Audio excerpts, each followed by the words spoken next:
schools, guys. I was on an application spree. Green part.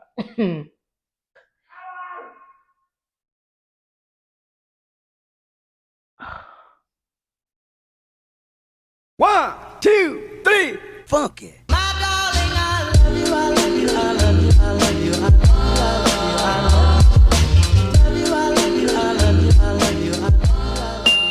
Hi guys, welcome back to my channel. My name is Aura. If you don't know, if you're new here, hi, welcome. I'm a beauty, fashion, and lifestyle content creator in the UK. And if you are a returning subscriber, hi, thank you for coming back. I hope you guys enjoy this video. And I'm really sorry that this video is just coming now, to be honest. And I know that you guys have requested for it for quite a while now. But if you remember last week, for the past 2 weeks, I have lost my voice. I haven't been able to speak as much. So I was kind of waiting to get better before I could do this kind of video. Um, One thing again is I'm wearing my glasses for this video. I'm tired. I had a long day. I just finished class a couple hours ago. I should be sleeping now. It's it's almost 12 a.m. here, which means it's 1 a.m. midnight. So I'm too tired. My eyes have given up. And the other thing is I did break a nail, so there's a bandage, a plaster thing on my hand. You might notice it. Don't get distracted. This video is about to be how do you say, juicy. And if, as you guys can already tell by the title, today I'm going to be sharing with you guys um how I was able to do my relocation and everything about it by myself without an agent, on my own, DIYing my whole process from Nigeria to the UK. Another thing that I did notice now before, because when I was testing some shots just now, is that there's something fuzzy with my audio. Now that might happen and that might not happen. I'm not sure. But I just wanted to put it out there because I can't see myself right now. I'm just recording and I can't hear myself either. So I would only find out all of these things after filming, just so we're clear. Anything that's not really clear in the audio, I will probably write on the screen in a subtitle text or something like that. But I just wanted to put those things out there. Now, I do have a list of things in order of how important they are, on how you can go about it. And I also did get some questions from people that they wanted me to answer, on Instagram. So I'm gonna be addressing everything. Hopefully, this isn't too lengthy, but it's also like detailed and informative for you, so you can use it however way you would like to. And I would also like to say that a lot of things that I'm gonna say are things that worked for me. These aren't things that are certain to work for you. However, some of them will, because of how the system works. Now, certain things like the schools and all of those things might not work for you. However, I will tell you how you can go about it in order to get, what you need. So get a drink.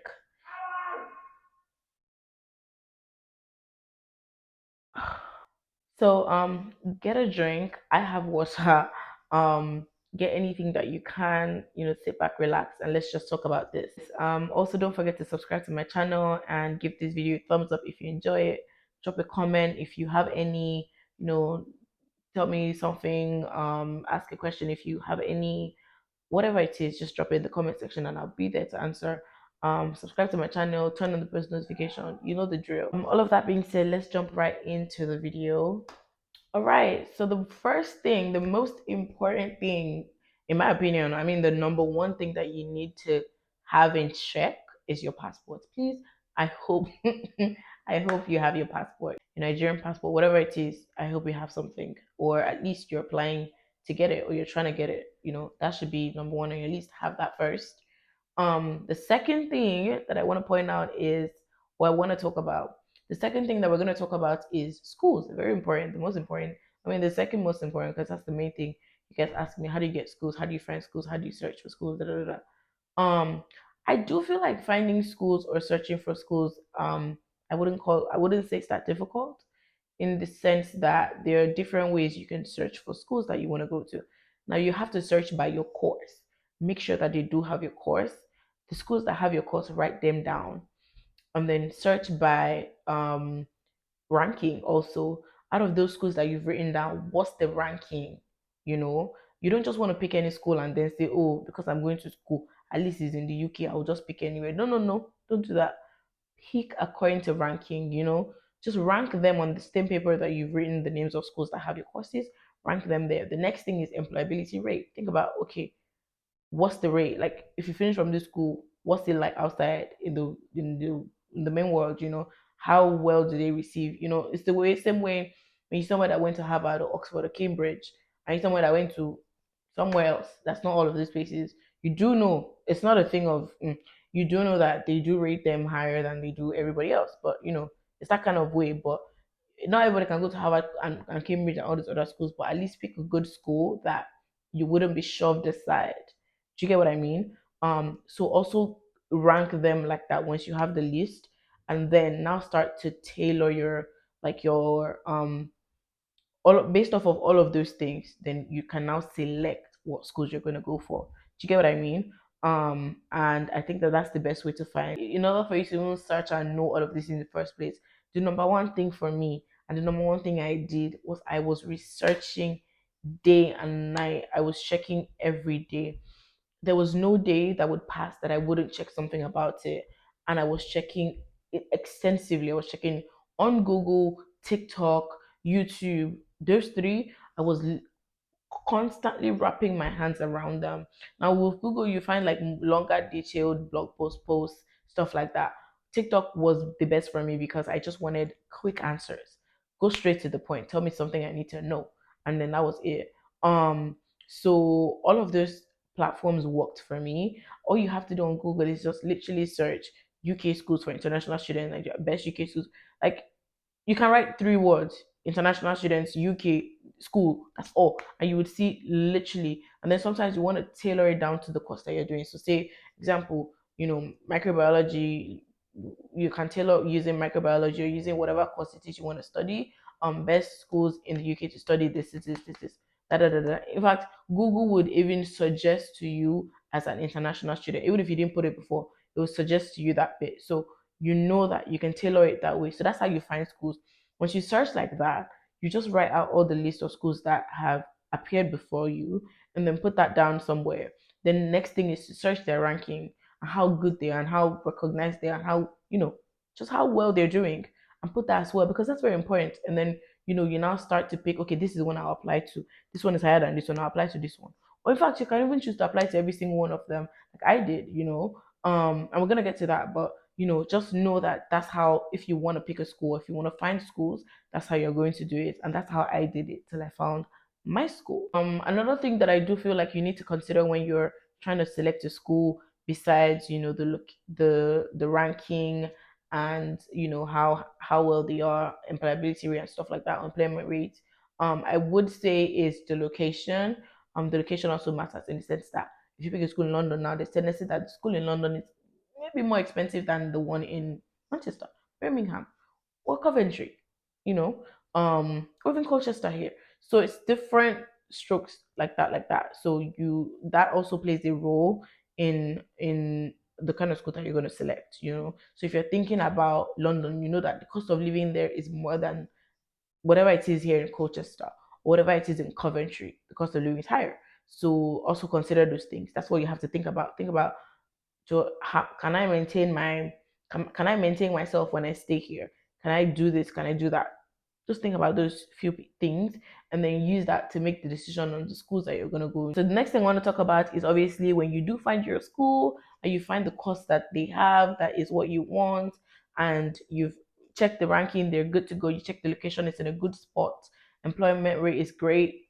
What next is to apply. Application is not difficult at all. I mean, compared to how it is for the US and Canada, application to UK schools is the easiest, in my opinion, because I tried Canada for 2 years and it was struggle. I couldn't even DIY that. So for the UK, or you don't have to also pay acceptance fee, like you would, or what is it? Application fee. Sorry, you don't have to pay application fee like you would the US and Canada. You just apply straight up. Go to their website, check on it, and then look for the international students part and then just fill the form. Just that's literally all. Click on apply and it will take you to a whole form where you have to fill a couple of things. Let me just warn you, you're going to fill form. Hey, I it got so bad, yeah, to the point where I there's some details that on a regular day, like obviously you know your name, you know your phone number, you know all those other things. But there's some things that you master in your head because of the amount of forms you have to fill. We're gonna get to that. Um, so you apply to the schools that you want to go to. They're definitely going to ask you for a couple of things. One of them, very, very important, being your statement of purpose or your personal statement. They call it different names in different schools. So basically, your personal statement is basically you telling the school, selling yourself to the school, basically, telling them why you want to come there. They're going to ask you some generic questions. I'm going to put some of them. If I do find them, I'm going to check from my phone and see if I have screenshots. I'm not going to share them with you. So they're gonna ask you questions. Why do you want to come to our school? Why the UK? Why not any other country? Why this course? Did you study this in your undergrad? Tell us about yourself. Da da da da. So your personal statement is supposed to sell you as a person and how you know the UK is the best place, the school is the best school, you are the best person, all of you are the best for each other, and you meet in the middle. Basically, that's what your personal statement is supposed to say. You guys asked me for my personal statement, and I'm gonna share that with you. I'm gonna put a screenshot so you can see it. And basically, my personal statement was me. And another thing with the personal statement thing is you have to know what to write, in the sense that for me now, I had to switch. I transitioned from banking and finance to advertising and marketing and digital marketing, social media, and that kind of degree. So my personal statement was tailored towards that. And our experiences are very, very, very, very, very different. So a lot of things in my personal statement might not have worked for you guys, or it's not the same as you guys, but you guys will know how to tailor it to suit yourself. I'm just giving you mine as a template so you know how that works. The next thing is kind of like an English proficiency slash use of English kind of thing. So basically, what that is, so you know how in the UK you don't really need to write IELTS. So instead of writing that year, there's some countries that they waive that stuff for in the UK. They waived it for Nige. So what you're going to need to do though is to get one of your school's lecturers or somebody that's taught you in the past, your HOD or something, to write you a letter of some sort saying that you graduated from so so so and so school, and in this school that you graduated from, they did teach you all your courses and classes in English. So basically, it's just to certify that you were taught in English, and you don't need to write any external exams to prove that you can speak English. I don't know of any school that asked for an exam. After telling them you're from Nice, just submit the personal statement, submit the English um, thing, the letter, and then also you would need a reference letter also from your HOD, as well as your CV, because whatever course you're trying to apply to, you do need a CV to back it up. And so application was very easy for me. And now I'm starting to think maybe because I had the CV, I had everything that I needed to have, because I was trying to switch to marketing and everything, and I've been doing marketing and stuff related to social media for about like 4 years before I even thought about applying. So maybe the accumulation of stuff in my CV was what helped me. I have no idea, to be honest. But I'm just telling you guys what I did and what worked for me. So the next thing now, after you have applied, is for you to cross your fingers and get an offer. So once you do get an offer from the uni, well, you're one step, you will have one leg in basically. So with schools here, they do two things. They give you two types of offers. They give you an unconditional one and a conditional one. Now, I applied to about 15 schools. I think I applied to about 15 schools, guys.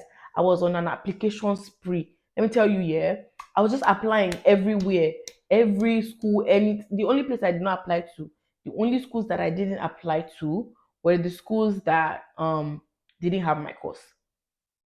That's how much I applied to every part of this England. I applied to even, what's that Sterling School? Where is that at? Scotland. Yeah, I applied to even there.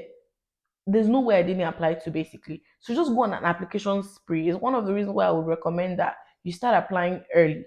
Like if you're planning on going in October, yeah, start applying from today. I'm joking, not today, but like start applying from like January actually. Like get ready because they have new intakes in January, so they might open up their portals for you to start applying. So I'm talking January. Start getting ready to apply from January. So once you get the offer, they're going to give you two options. They'll give you a conditional offer and an unconditional offer. Out of the 15 or 14 schools that I did apply to, I got one conditional offer, and I think it was from the University of Wolverhampton or something like that. I think it was at school. And basically, I think that was when I even found out what the conditional offer meant. So basically, what they would tell you is, they've given you an offer, you have an offer, but they do need one more or two more supporting documents to complete your process. Do you get? So it's not like unconditional conditional offer is bad. It's not bad. No, they just need more documents to back up your whatever it is that you're trying to apply for, basically. And I got like an unconditional offer from other schools, all the other schools I applied to, and I applied to a lot. There was Roehampton, there was Vermont, there was Bristol, there was um, Brunel, there was Manchester. I applied to Coventry. I applied to here Essex. In fact, Essex was my last choice. Like when all the schools I applied to was except from Essex, so Essex wasn't even on my mind when I applied here. Um, so I applied to a lot of schools actually. I'm gonna put all their names and everything so you guys can see. It was a lot of schools. I applied to Stirling, the one in Scotland. I just didn't go because I didn't like the environment. It looked very dry. So I applied to a lot of schools. I applied to schools in London, outside London, 1 hour away from London, 2 hours away from London. The only places I didn't apply to were schools that didn't have my course. One of them being Birmingham. All the unis in Birmingham didn't have my course, so I didn't even bother. The one in Manchester was only one that had was it digital marketing, but my parents didn't. They were not feeling it basically. No, they didn't. Wasn't even digital marketing. It was just marketing. My dad was like, "What's that?"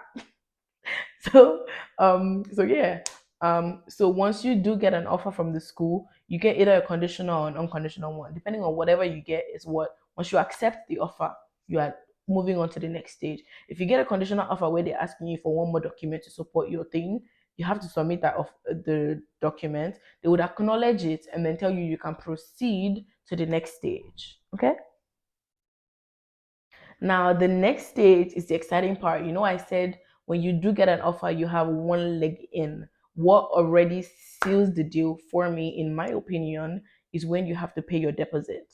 Now, that is the next step. Once you get the offer, it will tell you all the information you need in offer. They will tell you, so and so, we are glad to inform you that you've gotten your da da da da da in so and so school, and you applied for so and so course, which will run for the duration of so and so years, and you're going to be paying so and so amount, you're going to get so and so scholarship, and you're going to pay so and so as your first deposit.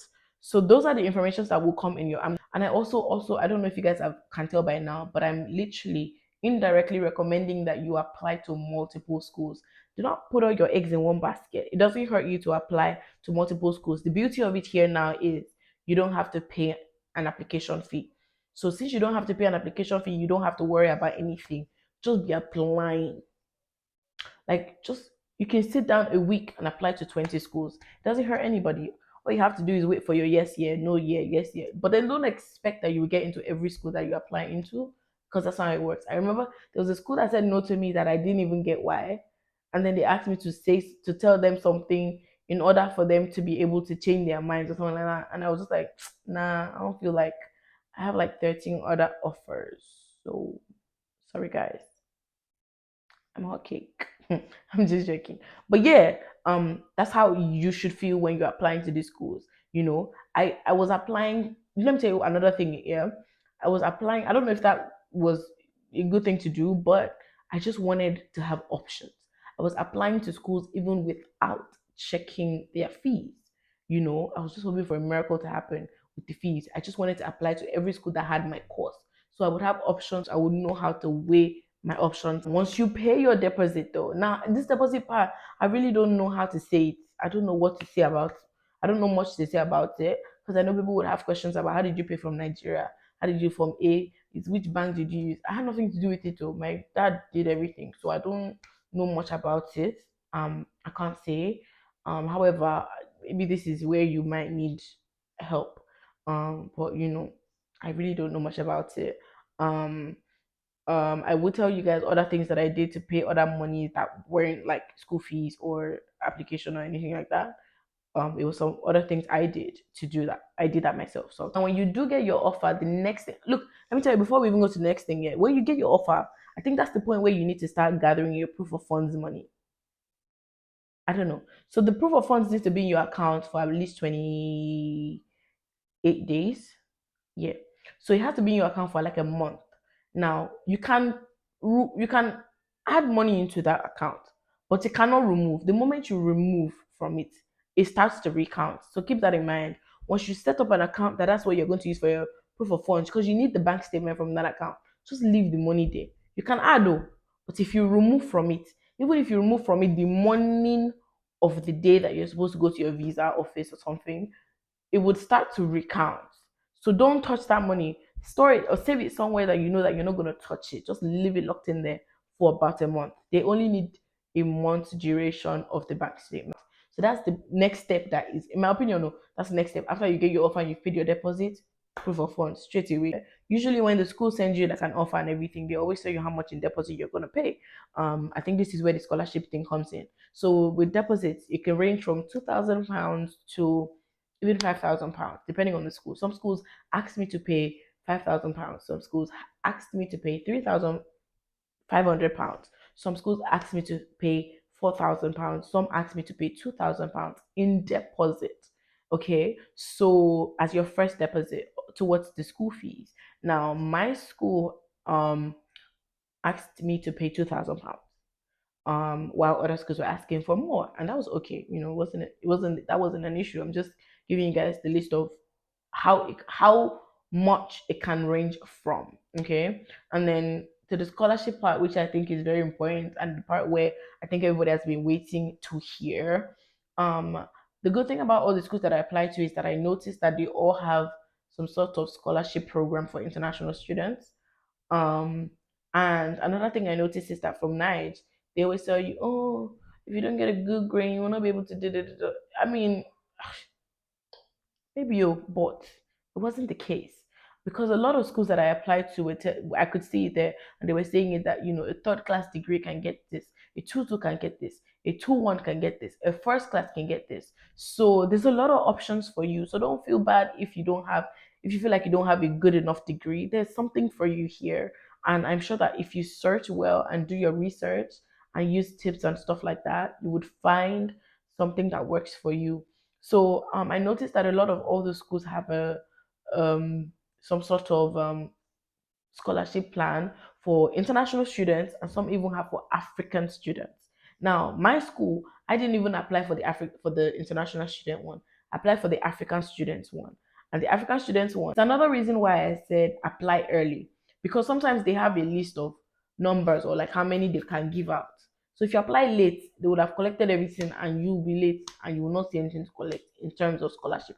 So apply early so you can get the first. So my school, their own scholarship for African students was £4,500, and my initial school fees was 19,000 something, and 4,500 is a lot of money to remove from 19k. And it came down to the total of 15k. And I paid my deposit and stuff. So you can pay any amount. So, but the least amount you can pay is whatever they have told you to pay for your first deposit. So your school can tell you pay £2,000, and you can decide to pay £8,000. That's up to you. It's cool. They're not gonna argue with you. It's okay. But you cannot go lower than that £2,000 that they've asked you to pay. Do you get what I mean? So when you're trying to get the scholarship, that is I think that the scholarships actually fall into two categories here. That's the partial one, I think. And then there are some that they said they give full scholarships. Now I can't speak on those ones because I don't know. I do know I've heard of Cheving or something. I don't know anything about it. What I did hear one time was that when you do get it, they give you a limited time of staying. They pay for everything though, your accommodation, your feeding, the school fees, everything. They sponsor you, but as soon as you're done, alele omwe. But I don't know any details about it. I recommend you guys check, like you can purposely specifically search for like sharing scholarships or scholarships in the UK or something like that. That so that people that know about it can give you the exact details that you need to know. But left to me, I don't know anything about it. I only know about the ones that you can get from the schools that you apply to. And every school has it. Even if you don't know how to navigate the website or something, you can ask them. by email. Just go on their website, scroll to the lowest part, or wherever you see contact us, check the email that is there. They respond to emails fast. I think they only don't work on weekends, and that applies to every school actually. So don't worry about, oh, is it just your school that would respond to email? No, no, it's every all of them. The only time they don't work is on weekend. But during the week they will reply your emails. You can also make calls from Nigeria, because I did try that once or twice, but my email was working fine for me because a lot of them responded to emails. So that was okay. Part is for them to acknowledge that they have received your money, and they would also send you some sort of invoice as some sort of proof to kind of back up that email that they would send you to tell you that they've gotten your money, which is at that point where you will now start to request for your CAS.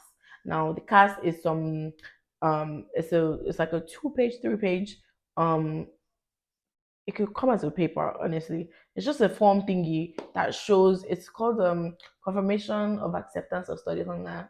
Basically it's just called a CAS letter, kind of proving that they've accepted you into the school, you've paid your deposit, and here are the remaining details of everything that you need to know. And the CAS is very, very, very, very important in every other aspect of your relocation process. So you need the CAS as early as you can, which takes me back to apply early. Because again, I know some people that my school gave me CAS in less than 10 days. It was 8 working days. They told me that it would take 10 working days, but 8 working days I got it. So my school gave me that. And then when they gave me that, I was able to continue my process. Now that was just my school. Other schools would give you 2 weeks. I know somebody that waited a month to get their CAS. So again, apply early, because once you're starting to move towards June, July, August, everybody knows that August, September, October, school is resuming. Everybody that wants to travel is moving during that period as well. So if you have started applying for things since like January, you must have done everything that is important to be done, or everything that's needed to be done. You'd have done all of those things in like May, June, when people are rushing to go and do in July, August, you'll be chilling, because it's not easy. Oh, I'm gonna get to that, but it's not easy. So you need to hurry up and do all of those things um fast. Now there are some schools that I want to mention again. There's some schools that would ask you for an interview before they can give you a class. Do you get what I mean? So they want to speak to you. It's not an exam. They just want to speak to you either by Zoom or by whatever, or even just for you to fill the form again. That's why I said there's a lot of form filling process here. You're gonna tell them why they are school, even though you've already done it in the personal statement. You're going to tell them again why they are school. Have you paid? How much you paid? Which department? Which course? Was that what you studied in your first degree? They're going to ask you a couple questions. I'm going to put in one that I got. I remember that I got one, a precast interview question. They asked me to answer it and stuff like that. So I'm gonna put that so you have an idea. You can also Google it here. Anything I'm saying now, you can Google and get other people's versions of it. So some schools will ask you for that. So prepare yourself. So in case they ask you, you know what to expect. Just in your notes, just open your notepad, answer everything there. Just the copy and paste. I don't just copy and paste, because you're not doing anything wrong copying and pasting though, because you are saying your truth, right? That's the truth that you've given other schools. So why do you have to retype what you've already said multiple times? Save it somewhere, copy and paste it. You have to work smart, not hard, okay? Honestly, I do feel like I even skipped a step, because from the moment that you do pay your deposit, um that's sure that you it's certain at that point that you're going to that school, right? So the next thing that I think should be there is getting your accommodation. In my opinion, I think that I've seen a lot of people in my 1 month of being here. I've seen a lot of people stranded in the cold, than to just belittle the importance of having a place of your own to stay, even if it's a tiny box. Yeah, it's cold here. It's cold though. If you're coming October, it's cold. It's quite cold. Some schools have admission for like May, or is it May or March or April? April. I think it's April. So depending on when you want to come, there's January intake, May. I'm sorry, April, May, and then there's also October, the most popular one. So if you're coming at that period of coldness, just book your accommodation from home. I did mine from night as well. There are different ways you can get your accommodation. I don't know if it's just to my school, or I don't know, but I checked my school's website and I found they had options of accommodations on campus. If you do want to stay off campus, there's another way that you can get it. The way I tried, I only know of that way. I don't know anywhere else or anything else, so I can't talk about it. However, if you do research on your own, you will find people that will give you options. However, what I did use to find my own accommodation was a website called Amber Students. So basically, these Amber Students, they're like a private property company thing that they build like hostels everywhere. They have all over the UK. I think they even have in America and Canada too.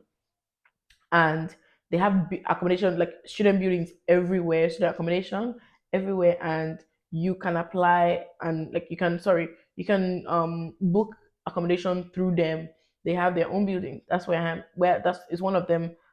It's one of the accommodations they have that I am in right now, and I booked it from home. So I booked it from Niger. So you can do it as well. Just Google amberstudents.com and Google whatever part of England you're going to. If you're going to Scotland, put Scotland, you would see the amount of properties they have there and the amount of accommodations they have available. If you're going to Manchester, just type Manchester and you would see different accommodations. I think they specifically build the accommodations close to the unis, so it makes sense actually. Because once you check everything, you would see 30 minutes away from University of Manchester, 25 minutes away from Manchester, something Met. I can't remember the name of that uni, but you would always see accommodations close to the unit that you're going. So try that when you're trying to find your accommodation. If you do not want to stay on campus, now if you want to stay on campus, that's a different ball game entirely. Your school is gonna be the one to take up that responsibility. They will find you a place. All you have to do is make the payment. So again, also with these guys, so you also have to pay a deposit. Most times the Amber students guys have to pay a deposit. Sometimes it's £50, sometimes it's £100. Just find something that works for you, that is within your budget. They would also put it on the website how much they charge per week, so they don't do per month here, they mostly do per week. So if it's 150 per week, 160, 170, 180, 220. There's accommodation of 220 per week, guys. If you're going to London, you will see a lot of that. Again, which takes me back to apply early. Apply early, you guys.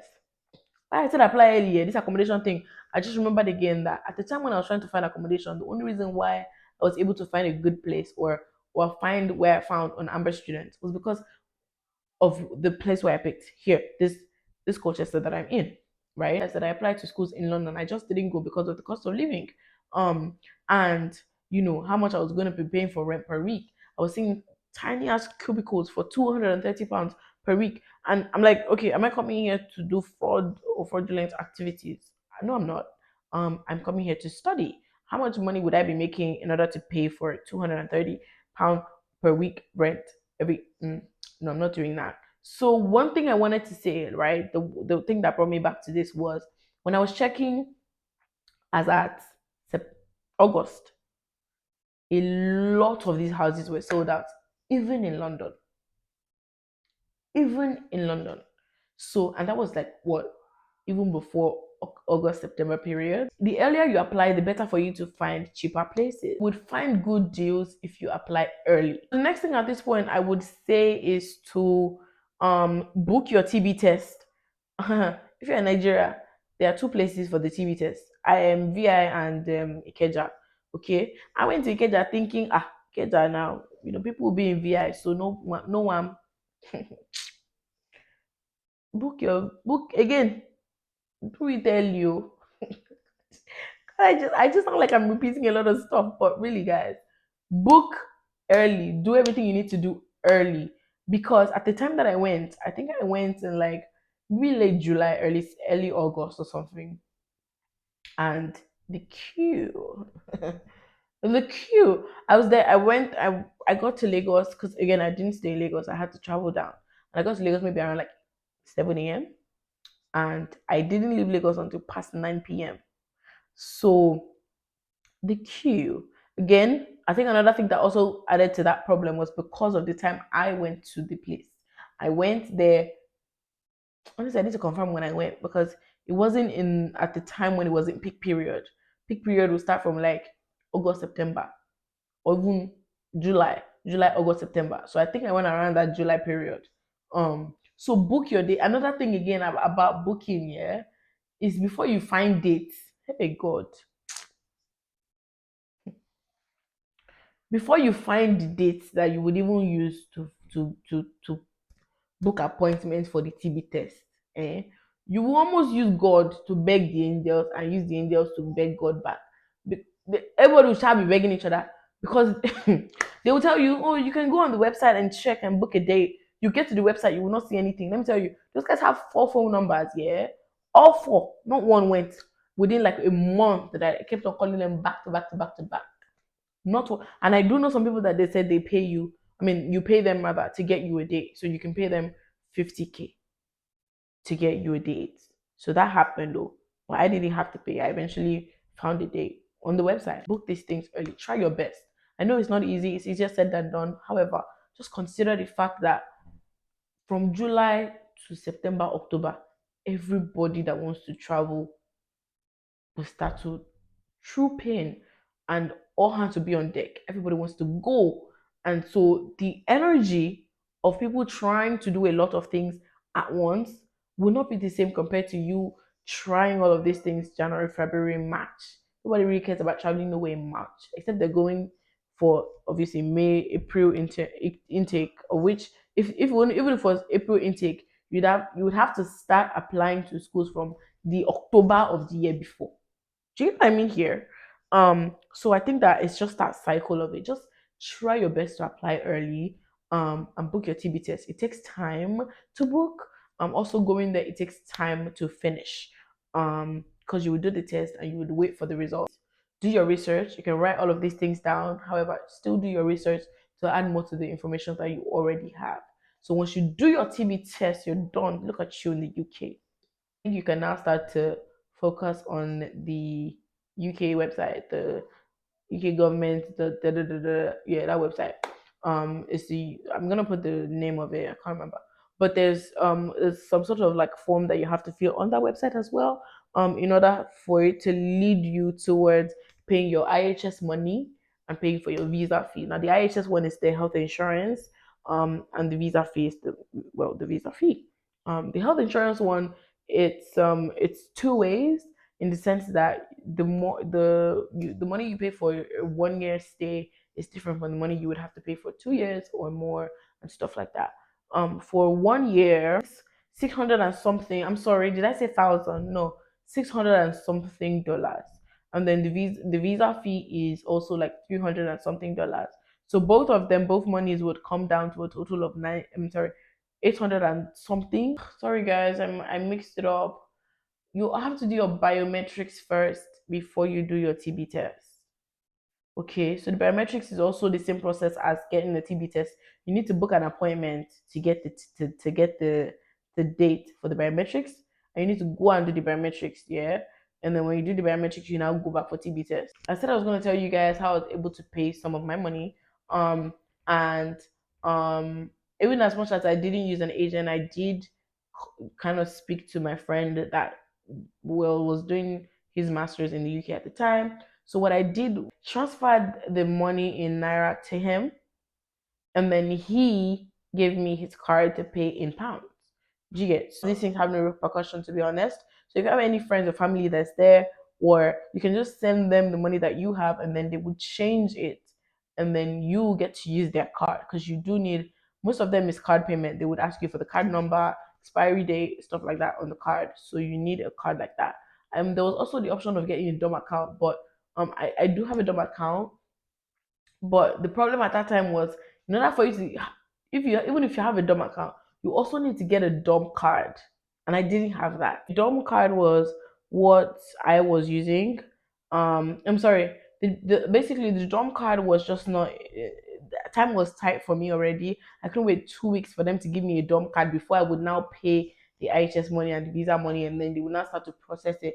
It just seemed like a lot of time to waste, and I didn't have that much time. You need to do after doing all of that goodness is book your visa date. Also, again, the earlier you go, the better. The queue is long. It's a long queue. Okay, it's a long queue. So you have to prepare yourself. Book your visa date. Once you book your visa date, you're pretty much in. in the UK.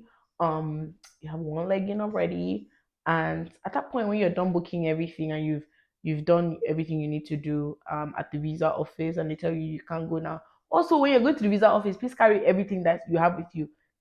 Take it all, including your NYC certificate. Just go with it because there's no need. Why are you leaving it at home?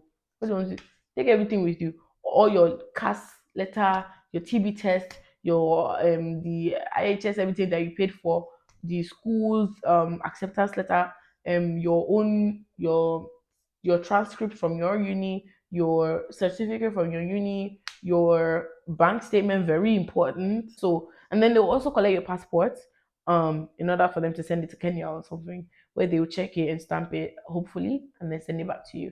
At that point, when you're done, when you drop your passport and you go back to to whoever brought you, or you just go back home, basically, just get praying. I think you're done. You get praying, and then it's time for you to book your flight because you got your visa. Um, so yeah, I do. I feel like I didn't miss much. Um, Also, I forgot to mention. Some people were asking me, what is the range of money that you need for your proof of funds? Um, so the range that I've always known about, has always been between 7 to 10 million naira. I don't know if the exchange rate has anything to do with how it's going to change right now or how different it's going to be right now. You do get stuck at any point, which is very possible that it happens. Don't forget you can research, you can consult people, you can ask people. You don't have to DIY like I did. I was just lucky enough to have people around me that could put me through. I was doing myself. If I would get stuck anywhere, I would ask somebody or something like that. Um, and so that could be you as well. You can ask somebody, if you don't want to go through the process of pay. However, don't just do stronger and say, oh, I don't want to pay, so I will not. Don't just wing it, because they do deny. As they're accepting, they are denying too. Okay, they will not deny our paper, but still, you know just keep it in mind to do the right thing, so you don't get the result that you don't want. Do you know what I mean? It's just to answer some of the questions that I got on Insta. I wrote them down because, again, I'm using my phone to film, so there's no way. I should wrote it down, basically. Somebody asked me, did you write your statement of purpose yourself, and how? I'm very forgetful. I don't know if I mentioned it already, but I did write my statement of purpose myself. Again, I had to, because I was switching from finance to digital marketing and that space. So I had to kind of explain why, how, what I'm gonna do next, how, why do I said everything, and I'm also gonna share with you guys. I'll put a screenshot somewhere, and so you guys can see. Another question that I got is the price range of. Someone said, "What's the price range of jackpot?" I feel like I already answered that just now. I write an exam or interview. No, I didn't write any interview. There was no writing of some sort. They would ask you questions though and call it an interview, but it was more laid back than anything else. And the next thing is, how do you get time to edit vlogs and be consistent? I'm struggling with YouTube and school. I'm not going to lie to you. I don't have time. I don't get the time. I squeeze the time. Look, that's what I do. Honestly, I'm not even going to lie. I legit squeeze the time, because it's 12 a.m. I'm sure now, and I'm still here editing. I'm filming this video that I'm still going to edit tonight, so it can go up tomorrow morning, and I have a 9 a.m. class. So do you see how I'm squeezing the time? Like, it's not fun, and I get why. It's a struggle, really. And honestly, I don't even know what is keeping me going. I think it's just the growth that I'm seeing and the current constant encouragement from you guys that is keeping me going, to be honest. Because left to me, I can smell the inconsistency coming. I have about 3 assignments due, 2,500 words, 3,500 words, all due in November, December. We're already in the November. I have PR packages to unbox. I have videos to make, things to do, and everything is just over here. So I would say, don't be like me. Take your time, and just go at your pace. To be honest, are you planning on staying in the UK permanently? Um, Now, I mean, for now, yeah, I do plan on staying. Just see how things. Did you apply for your passport, or you already had it?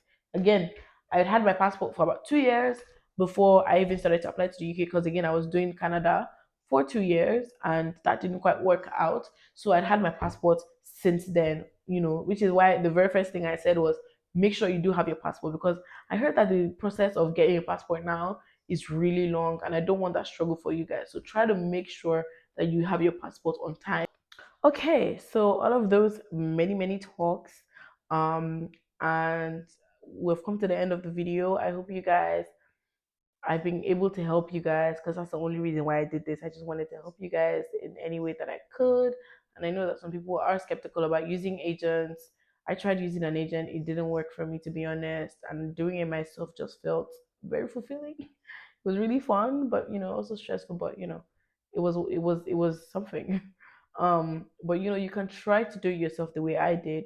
And you can also use an agent. Really, there's nothing wrong with using an agent. Just if you do DIY to the point where you feel like you're stuck, you can get help. There's no crime. There's no issue with getting help. I really hope that this video has been helpful to you guys. If you have any more questions that I didn't touch on, or I didn't buttress on, or you want to know something, just drop a comment down below, and I will respond definitely, as I usually do. And if you have anything at all to even just say, or just add, or just whatever, just drop a comment down below and I will be there. Please make sure that you're subscribed to my channel at this point. Turn on your post notification as well, so every time I post a new video, you get a message. You're one of the first people to know instantly.